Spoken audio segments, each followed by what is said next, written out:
பிள்ளைகள் அலைந்து திரிந்து பிச்சை எடுத்து தங்கள் பாழான வீடுகளிலே இறந்துண்ண கடவர்கள். பிள்ளைகளுக்கு இந்த பிரச்சனை வரலாமா ஐயா?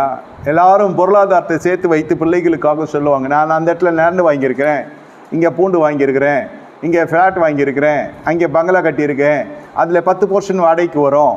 இதெல்லாம் பிள்ளைகளுக்கு எதிர்காலத்துக்காக சேர்க்கிறது. முதல்ல ஒன்று தெரிந்து கொள்ளுங்க, பிள்ளைகளுக்கு சேர்க்கிறது ஒரு புறம் தவறு இல்லை. வீடும் ஆசையும் பிதாக்கள் சேர்த்து வைக்கிற சுதந்திரம் என்று வேதம் சொல்லுகிறது. அதை காட்டிலும் அதை தக்க வைப்பதற்குரிய ரகசியங்களை பிள்ளைகளுக்கு சொல்லித்தரக்கூடிய பெற்றோர்களாய் நீங்கள் இருக்க வேண்டும். பிச்சை எடுக்கிறார்கள் பிள்ளைகள் என்று சொல்லி எழுதப்பட்டிருக்கிறது என்று சொன்னால் நாம் என்ன செய்ய வேண்டும்? எச்சரிக்கையாக இருந்து காரியத்தை நடப்பிக்க வேண்டும். பிச்சை நன்றாக புரிந்து கொள்ளுங்க. இந்த மாதத்தில் தரித்திரத்தை நாசமாய் போகக்கூடிய மாதம், தரித்திரம் உங்களை விட்டு ஒழியக்கூடிய மாதம்.